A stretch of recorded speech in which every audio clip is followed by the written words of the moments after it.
DA amasung DR ge allowance hengatpa thabak pothaba gi matam sangdokpa amade tolob hengatpa yauna tongan demand sing taladuna ngasidage Manipur Secretariat ki employee signa matam Kaktaba thabak Leppagi Khongjang changsinba hokre Manipur Secretariat Services Association MSSA amade Manipur Government Services Federation MGSF anina ngasidagi changsinba hokiba Khongjang aduga mari leinana MSSA gi President Rausan Alina hai Hauzik Central Government ki employee singna phangliba DA asi chada humphuni aduga Manipur lega ki employee singna phangliba DA na chada nifuni thoi khaktane Central amadi State Government employee ani gi marakta khenariba DA gi percentage asi 39 ne khenariba percentage asi chap manana phangba haibase employee singi phangpham thokpa right ne DA hengatpiu hariba si employee sing khaktagi khudong chaba nate Manipur gumba resource marang kaina lejadaba state amadade state ke employee sing na phangliba thagi toloba sina chaithuraklaga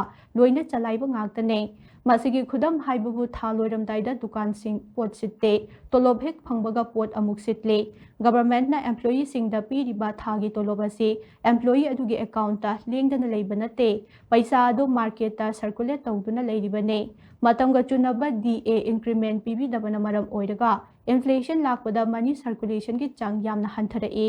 association na matamga chunaba DA percentage pibiu hairiba asi maram chaba demand amane hauzik Manipur Secretariat ki apunba manpower ki chada tangkhai amade pham hangduna leiribane hauzik Manipur Secretariat chalairiba asi apunba manpower ki tangkhai amana chalairibane mi chabana sugadaba thabagado mi yangkhai khaktana overload oina Thabak tawriba asida matamga chunaba maungda matamgi DA enhancement tawbidaba asina employee singda chawna moral down oirakpagi maram ama oire manpower watpana maram oiraga overtime fawba thabak sujariba asigi mathakta handakta thangsa numit asiso working day ohenkhiba asina employee singda hena awaba ama oihale haina mahakna haikhe Pungani tang chubani habana teba pungam tang chubana habana teba aduga chahi tara lega amka contract to reload period khalo mai service amka chahi mari ngatang ngai doi ni mana reload ta kan de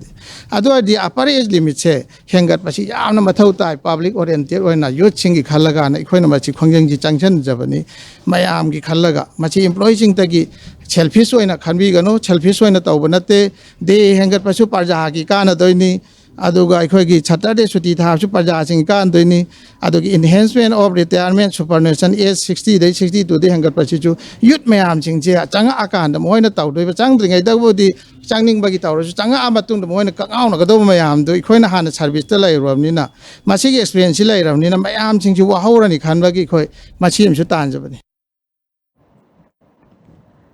Khongjang aduga mari lainana MGSF ki president Laisram Saratna hai Manipur government employee amadi pensioner singna chahi anigi mamangdagi tanduna lakpa demand sing ase yamna mayek singba amadi pibibam thokpa demand sing ne demand sing adudi thabaktagi pothabagi matam asi chahi humphudagi chahi humphunithoi da sangdokpa state government employee singda piriba DADR ase matamga chunaba maungda upgrade tobiyo thangja numet working day oiragadi haina government na thokiba order adu handoktuna hanagum suti oihanbiyo 8 pay commission chana hanaba state pay commission nama sembiyo NPS UPS pension scheme gi mahut hanagi ariba pension system chana hanbiyo michang mikhai naiba mongda thabaktagi potharaba state government ki employee sing re-engagement tawbiganu amade anoba DPC tawbada contract casual master role daily wages engagement oina thabak kauriba sing asigi mahut regular post oina kaubiyo haibanu chingba demand kaya yauri haina mahakna haikhe Public na pangangana biba mayam adai de mayam sandui कर्मचारी गतंग तो भी आप राय देना कोई लेबाक से welfare state नहीं भारत से प्रजा सेक्शन खुदिंग मक्की सरकार केयर लोबी गदबनी लोफम थोई बनी कोई संविधान दा वेलफेयर स्टेट ने कोई से कर्मचारी ने फंगरगा तई फंगोय दो लेतियाबा कर्मचारी ना सु फंगनी कर्मचारी जो फंगम थोको फंगजुनु लौमी सिनमी जो मोय फंगम थोको तानबिसनु कोई जो मतिंग पांगनी सिमी मैम जो तानबिसनु पुनमक प्रजा सेक्शन खुदिंग मन मोय लेबो मैम जो अमता तानदबा अदा कर्मचारी तालागा मोय गदंग फंगी आपराय दुदी अखोय मसन अरोय बरदे अमता फंगनद्रे बा लौमी जो फंगद्रे सिनमी जो फंगद्रे कना अमता फंगद्रे प्रजा जो फंगद्रे अदा वेलफेयर स्टेट से पॉलिटिशियन वेलफेयर स्टेट ओइने तो करे प्रजा की वेलफेयर ओइदरा पॉलिटिशियन जी वेलफेयर ओइदरा